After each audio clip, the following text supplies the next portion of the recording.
right, greetings to you from where you're watching us tonight. Feels good to be here again, taking on the trip across the money spinning world of sport. I'm Yemi Adebayo. Of course, it's the midweek edition, the abridged version of the show. We'll try to give you information from around the world in sports. And of course, earlier today, Flying Eagles lost their second game at the Wafu Beyond the 20 Championship. We'll talk about it. Of course, right now, as we speak, matches currently going on in the UEFA Champions League. Two matches already concluded after the mild drama of yesterday, following some sending of controversy and some alleged racist comments. PSG and Istanbul Başakşehir have finally played their game today, and they ended 5-1 in favor of the French money bags. But as we speak, matches currently going on live. Bayern Munich and Lokomotiv Moscow is goalless. Bayern have already qualified. RB Salzburg and Atletico Madrid. Atletico Madrid need to avoid defeat. If it stays this way, they qualify. Inter Milan and Shakhtar Donetsk is goalless. Real Madrid and Borussia Mönchengladbach, Real Madrid taking their own destiny in their own hands, leading by a goal. All that's in Group B. In Group C, Manchester City and, of course, Olympique Marseille. It is currently goalless. Olympiacos and FC Porto. By the way, FC Porto are second in the group.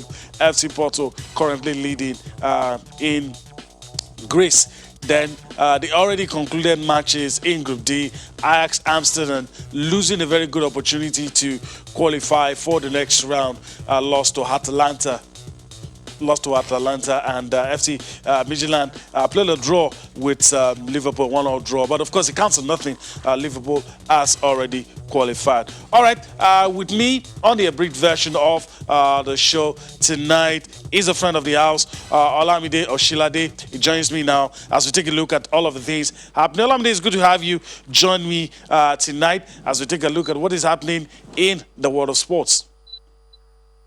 Thank you. Thank you so much for having me. I feel blessed. All right. So thanks for joining me once again. All right.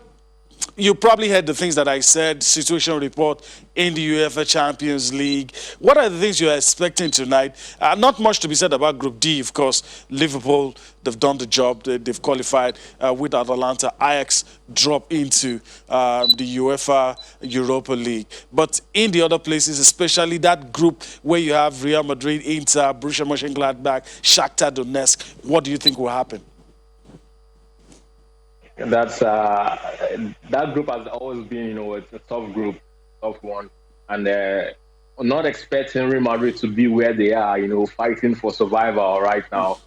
But if it comes to them, it is what it is. Football has happened to them, and it has boiled down to poor performances and over the course of the group stage. And I expect them to come out because it's. Football can happen, and they are taking their own destiny in their own hands right now. They should lead, and if they are able to win that game, and on the other side it's against them, probably Shakhtar loses, then they will be able to scale through. But if not, anybody who goes through in that group deserves to go through, and anybody who goes to the Europa League in that group deserves to be in the Europa League. All right. Do you see any scenario where Real Madrid and Inter can qualify? Yes, of course. There's a possibility. Inter Milan is playing at home right now, and they could. Real also playing at home as well. Real Madrid as well playing at home, and of course with the team that they are playing, they on paper they should win. And Inter Milan, Shakhtar, that's the only place that our mind should be going, so that in case Shakhtar doesn't win, we know then Real Madrid will be able to qualify. Because for sure, I think Real Madrid will be able to win. But for Inter Milan, Shakhtar Donetsk, that's a very tough match. The Ukrainians don't take the Champions League with loose hands. They are ready to die on the line, anywhere in the cold, in the heat, wherever to qualify. So well, I don't really see that happening because it could be a draw, could be a draw in Milan there, but anything can happen. It's football. Anything can happen. All right, so anything can happen. That's the truth. All right, let's pause a little on the UEFA Champions League. With the time that we have left, if anything happens, we'll quickly flip back. So that's what we'll keep doing till the end of the show. But let's quickly go to Benin Republic and talk about the Flying Eagles of Nigeria. They have put us in a situation where we have to bring out the calculators. Now they've lost to Ghana by a lone goal. Mathematically, they are still in there, but it's just a mathematical chance because if Cote d'Ivoire beats Ghana, it's goodbye. If Cote d'Ivoire plays a draw with Ghana, it's bye bye. But if Ghana beats Cote d'Ivoire, maybe by 2 goals, then we have a chance. That's the only mathematical possibility. But do you see that happening? I want to believe, as a patriotic Nigerian, now speaking as a patriotic Nigerian, I want to believe that we can qualify. But I want to say also that having looked at that team, you know, having seen the game that they played first of all against Cote d'Ivoire and now against Ghana, they promised us after the Jew that they will go back to the drawing board and learn from their mistakes, losing concentration and poor finishing. But we came back to this game today, right there in Benin Republic against Ghana, and the same thing happened. Lost a lot of chances, no clinical finishing, and that boils down to what the coach is doing with that team. Of course, you know that this is a very important competition because when it comes to youngsters, these are people that we have just picked. Trying to start up their careers that have been playing on the local level. So we don't really have information about them. All you have to do is pick up the best talents and take them to the competition and field the ones that would qualify us for the main WAFU competition. So, well, from Cote d'Ivoire and Ghana, they are both good teams, but the Ghanaian team as well, they are strong enough to beat Cote d'Ivoire. So I think we will be able to qualify. All right, I do agree with you. We have ourselves to blame. I saw some of the clips before the Ghana goal. We lost many chances, and we're not in a position where all depends on how well Ghana can beat Cote d'Ivoire. But trust me, Cote d'Ivoire can also beat Ghana. Stranger things have happened in football. So let's see where that leaves us. But it's a bitter pill to swallow because what it means effectively is if Cote d'Ivoire beats Ghana, Nigeria is not going to be at the under 20 AFCON, and by extension, will not get a chance to qualify for the under 20 World Cup. And that would be really, really very sad. They should, I was on Twitter today, and somebody was already saying that they should better start trekking home. Yeah, they should walk down from yeah, the that's true. Republic Those back are some to of the Lagos yeah. because Those are some of the comments that we're already reading on Twitter. A lot of people say, pack your bags and start coming on. Don't wait for the other game to be played. All right, let's quickly touch up on something still on the African continent. Let's talk about Gabon and Arsenal forward Pierre-Emerick Aubameyang. He's been fined by CAF for his social media post. He's been fined $10,000 for his social media post before the AFCON qualifier against Gambia. Of course, CAF says those media posts tarnished the honor and image of the Confederation of African Football. That's why he's getting that fight. Of course, you know the story. Aubameyang and his teammates were stuck at the airport in Gambia after arriving for a qualifying game, and they were not allowed to leave after both officials from both sides started arguing over COVID-19 tests. But what do you make of all of this? The decision by CAF, you think is the right one? You think Aubameyang went too far? I mean, what do you make of all of this? um, you know when it comes to the professional world, And when it comes to things like these, two people are vulnerable, both the victim, which is Aubameyang, and CAF themselves, who are the complainants, And if CAF is saying that those posts that Aubameyang put up is tarnishing the image of CAF, well, I understand their own angle, I understand their own thing. They're trying to portray Africa, the African continent, as a very good footballing continent, playing good roles in world football, FIFA, and charity and all this. So they don't want any dent on their own image. But from the player's angle, he has the social media. He airs what he wants to air. He says he speaks his minds out, for himself, for his team, and for the protocols that have happened during that COVID-19 time. And he's right to say that. But of course, in those posts, he went quite a bit far, and that was why the attention of CAF is being drawn here. But if CAF is finding him 10,000, for that, it's okay. It's something that I think that he can be able to appeal, which I know that he's on his own right if he is able to appeal that.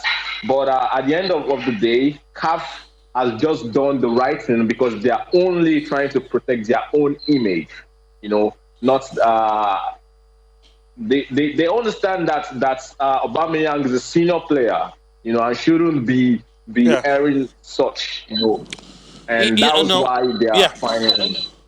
It's a double-edged sword. A lot of people would say, look, if you've done this to Aubameyang, you should also look at Gambia and the circumstances that surrounded all of this. As much as I agree with you that the contents of those things were offensive and degrading the way CAF sees it, but also the play, looking at it from the angle of the player who is used to international standards and a lot of protocols being observed, will feel that that was a very shabby treatment. So I think that on one side, CAF has gone by the books, gone by the rules, which is fine.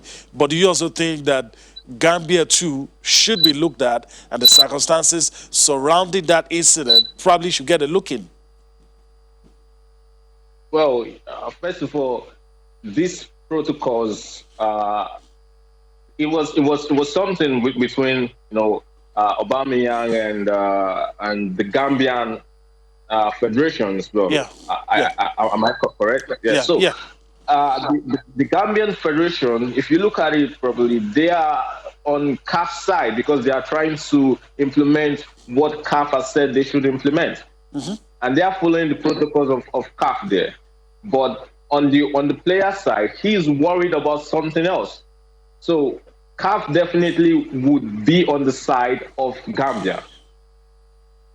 Sure, sure. All right. So we leave it at that. We'll see what happens. The next step that Pierre-Emerick Aubameyang will take, and we'll take it from there. But CAF has just come out with what they feel is the right approach to the situation. Let's quickly go back to the UEFA Champions League. Let's see if anything has changed. About 30 minutes, around 30 to 40 minutes played in the first half in all of those matches. Okay, after 43 minutes of football, Bayern Munich and Lokomotiv Moscow still goalless. Atletico Madrid up by a goal, and if it remains this way, they qualify. Real Madrid have made it two. They are playing against Borussia Mönchengladbach. Inter Milan have not scored, but they have a good chance if they beat Shakhtar Donetsk. Manchester City, who have already qualified, up against Olympique Marseille, goalless. Olympiacos and FC Porto currently leading in that game.